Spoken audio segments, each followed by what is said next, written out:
Estudo do Catecismo da Igreja Católica, com o Padre Bruno Leonardo Braga. Desejei ver com a inteligência o que acreditei. Santo Agostinho. Tuas asas que nos elevam em contemplação. Nós estamos já há algumas semanas refletindo sobre a celebração sacramental do Mistério Pascal, um ponto do Catecismo que trata dos elementos comuns na celebração de todos os sacramentos. E nós vimos nos guiando por 4 perguntas: quem celebra, como celebrar, quando celebrar e onde celebrar. Nós já respondemos as 3 primeiras perguntas e hoje não é um tema muito longo, nós vamos responder, vamos deixar que o Catecismo responda para nós a 4ª pergunta: onde celebrar? Nesse ponto, o Catecismo ele se recorda daquele episódio do encontro de Jesus com a samaritana, em que ela faz a pergunta para Jesus, reconhecendo a sua origem divina. Ela pergunta onde se deveria prestar culto a Deus, se em Jerusalém ou no Monte Garizim, na Samaria, onde eles se encontravam.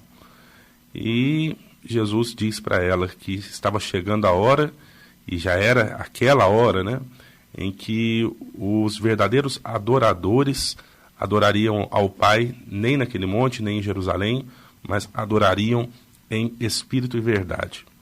Então, partindo desse princípio, o Catecismo nos recorda que este culto em espírito e verdade, culto da nova aliança, ele não está ligado a um lugar exclusivo. A terra inteira, ela é santa, a terra inteira foi entregue aos filhos dos homens. E o que ocupa um lugar primordial quando os fiéis se congregam em um mesmo lugar são as pedras vivas reunidas para a construção do edifício espiritual, ou seja, são os próprios fiéis de Cristo. O corpo de Cristo ressuscitado, que é a igreja, e quando fala igreja aqui nós estamos referindo ao templo físico, mas a comunidade cristã, esse corpo do Cristo ressuscitado é o templo espiritual do qual jorra a fonte de água viva. Incorporados a Cristo pelo Espírito Santo, nós é que somos o templo do Deus vivo, como nos afirma São Paulo na 2ª carta aos Coríntios, capítulo 6, versículo 16. Mas, quando o exercício da liberdade religiosa não sofre entraves, como é o caso nosso, no nosso país, os cristãos constroem edifícios destinados ao culto divino. E essas igrejas visíveis não são simples lugares de reunião, mas elas significam e manifestam a igreja viva neste lugar, morada de Deus com os homens reconciliados e unidos em Cristo. Ou seja, esses templos edificados com pedras, né, eles são um sacramento da igreja, um sacramental da igreja. Não vamos usar o termo sacramento em si, porque senão nós vamos criar algumas confusões. Mas são símbolo da própria igreja.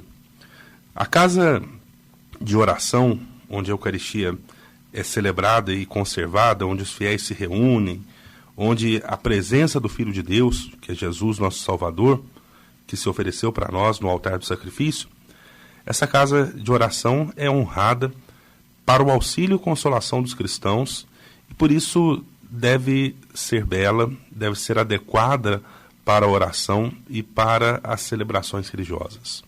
Então, que os fiéis, numa situação de necessidade, de repente de uma carência, ainda uma comunidade que se inicie, que está se iniciando, ela se reúna em algum lugar, como às vezes nós temos em barracões, coisas assim, umas salas, alguns prédios. Isso pode ser adequado para um momento, mas tendo condições de se construir uma igreja, né, com toda a beleza que deve comportar a igreja, também com todos os elementos que fazem parte da edificação da igreja, nós vamos acenar daqui a pouco a esses elementos. Então, isso deve ser feito. Não é só um lugar para o pessoal se reunir e rezar, mas é de fato um sinal da comunidade cristã. Nessa casa de Deus, a verdade e a harmonia dos sinais que a constituem devem manifestar o Cristo, que está presente e age neste lugar. Então, o Catecismo passa a elencar para nós os elementos principais que compõem a edificação da igreja visível. O primeiro deles é o altar da nova aliança, e que é a própria cruz do Senhor, e do qual brotam os sacramentos do mistério pascal. Sobre o altar, que é o centro da igreja, se faz presente o sacrifício de Cristo na cruz, sob os sinais sacramentais. O altar é também, além do lugar do sacrifício, a mesa do Senhor, para a qual o povo de Deus é convidado.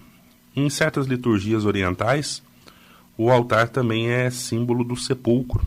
Cristo morreu de verdade, ressuscitou de verdade. Então, o altar ele comporta esses elementos. É o lugar do sacrifício, mas é também a mesa do Senhor, a mesa com que Deus nos alimenta, a mesa dos irmãos, e nas liturgias orientais, um sinal do sepulcro de Jesus. Outro elemento que compõe as nossas igrejas é o tabernáculo, ou o sacrário, que é ali onde se deposita a reserva eucarística. Ele deve estar localizado nas igrejas num dos lugares mais dignos, com o máximo decoro. A nobreza, a disposição e a segurança do tabernáculo eucarístico devem favorecer a adoração do Senhor realmente presente no Santíssimo Sacramento do altar. O outro elemento que compõe a igreja é o Santo Crisma, que é o óleo consagrado.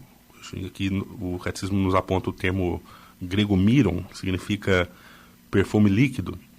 O Santo Crisma, ou melhor, o Santo Crisma, ele é usado na unção e é sinal sacramental do selo do dom do Espírito Santo. Tradicionalmente, ele é conservado e venerado em um lugar seguro da igreja.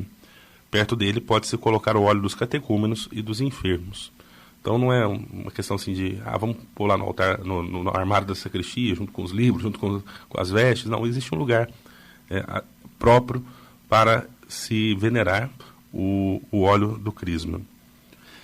Outro elemento do espaço sagrado é a cadeira, ou também a cátedra do bispo, do presbítero. É o lugar onde se assenta aquele que vai presidir a comunidade na celebração do culto divino. Por isso ele deve exprimir a função daquele que preside a assembleia e que dirige a oração. Outro elemento é o ambão, ou a mesa da palavra. A dignidade da palavra de Deus, como nos ensina a introdução a instrução geral do Missal Romano, a dignidade da palavra de Deus, ela exige que exista na igreja um lugar que favoreça o anúncio dessa palavra, para o qual, durante a liturgia da palavra, se volta espontaneamente a atenção dos fiéis. Depois, o catecismo nos fala também que o congraçamento do povo de Deus começa pelo batismo, e por isso a igreja deve ter um lugar para a celebração do batismo, ao batistério, e fazer com que o povo lembre as promessas feitas da celebração do batismo. Por isso que quando as pessoas entram na igreja, normalmente existe um lugar com a água benta ali para nos recordar das nossas promessas batismais. A renovação da vida batismal também exige a penitência, e por isso a igreja deve prestar-se à expressão do arrependimento e ao recebimento do perdão, o que exige um lugar apropriado para acolher os penitentes, seja a capela da reconciliação, como uma sala mais reservada dentro da igreja, seja o tradicional confessionário, que nós encontramos ainda em muitas de nossas igrejas e deve permanecer nelas, né? A igreja também deve ser um espaço que convide ao recolhimento e à oração silenciosa, que prolongue e interiorize a grande oração da Eucaristia. Por isso, nós devemos sempre respeitar a igreja como um espaço sagrado, né? Devemos favorecer que nós tenhamos condições de rezar, mas também permitamos que outras pessoas também possam se recolher na oração dentro da casa de Deus. E, finalmente, a igreja tem um significado escatológico, ou seja, que aponta para as realidades futuras. Para entrar na casa de Deus, é preciso atravessar um limiar, que é um símbolo da passagem do mundo ferido pelo pecado para o mundo da vida nova, ao qual todos os homens são chamados. A igreja visível simboliza a casa paterna para a qual o povo de Deus está a caminho e na qual o Pai enxugará toda a lágrima de seus olhos, como nos promete o livro do Apocalipse. Por isso, a igreja é também a casa de todos os filhos de Deus, amplamente aberta e acolhedora. Nós encerramos assim a nossa reflexão sobre esses elementos comuns à celebração dos sacramentos. Mas, antes de nós passarmos para a segunda sessão da segunda parte do Catecismo, o Catecismo ainda apresenta um segundo artigo que fala sobre a diversidade litúrgica e a unidade do mistério. Eu gostaria de passar brevemente, numa leitura meio por alto desses pontos sobre esse assunto, para nós encerrarmos assim essa meditação. Primeiro, o Catecismo nos fala sobre as tradições litúrgicas e a catolicidade da Igreja. O que ele nos diz? Ele nos recorda que desde a primeira comunidade de Jerusalém até a segunda vinda de Jesus, o mesmo mistério pascal é celebrado em todo lugar pelas igrejas de Deus fiéis à fé apostólica. O mistério celebrado na liturgia é um só, mas as formas da sua celebração são diversas. A riqueza insondável do mistério de Cristo é tal que nenhuma liturgia é capaz de esgotar a sua expressão. A história do surgimento e do desenvolvimento desses ritos atesta uma complementaridade surpreendente. Quando as igrejas viveram essas tradições litúrgicas em comunhão na fé e nos sacramentos da fé, enriqueceram-se mutuamente e cresceram na fidelidade à tradição e à missão comum à igreja toda. As diversas tradições litúrgicas surgiram justamente em razão da missão da igreja. As igrejas de uma mesma área geográfica e cultural acabaram celebrando o mistério de Cristo com expressões particulares tipificadas culturalmente na tradição do depósito da fé, no simbolismo litúrgico, na organização da comunhão fraterna, na compreensão teológica dos mistérios e nos tipos de santidade. Assim, Cristo, luz e salvação de todos os povos, é manifestado pela vida litúrgica de uma igreja ao povo e à cultura aos quais ela é enviada e nos quais está enraizada. A igreja é católica. Ela pode integrar na sua unidade, purificando-as, todas as verdadeiras riquezas das culturas. As tradições litúrgicas ou ritos atualmente em uso na igreja são o rito latino, que é aquele que é mais conhecido por nós aqui no Brasil, principalmente o rito romano, mas também os ritos de certas igrejas locais, como o rito ambrosiano ou de certas ordens religiosas, e os ritos bizantinos, alexandrino ou copta, siríaco, armênio, maronita e caldeu. Obedecendo fielmente à tradição, o Sacrosanto Concílio declara que a Santa Mãe Igreja considera como iguais em direito e em dignidade todos os ritos legitimamente reconhecidos e que no futuro quer conservá-los e favorecê-los de todas as formas. E aí o Catecismo encerra a reflexão falando sobre a liturgia e as culturas. Por isso, a celebração da liturgia deve corresponder ao gênio e à cultura dos diferentes povos.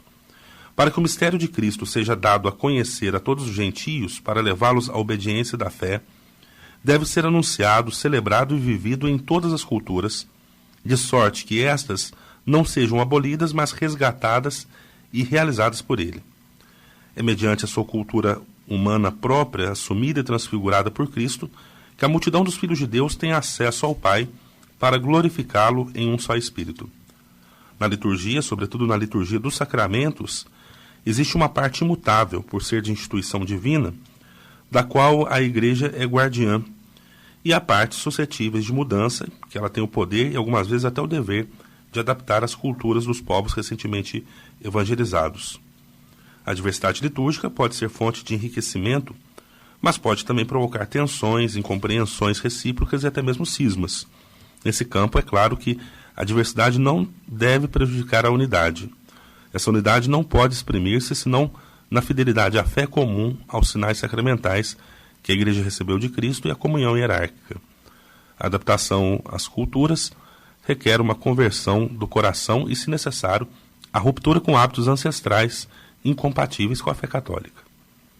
Bom, encerramos então a meditação da primeira sessão da segunda parte do Catecismo da Igreja. A partir da próxima semana nós vamos meditar os 7 sacramentos da Igreja.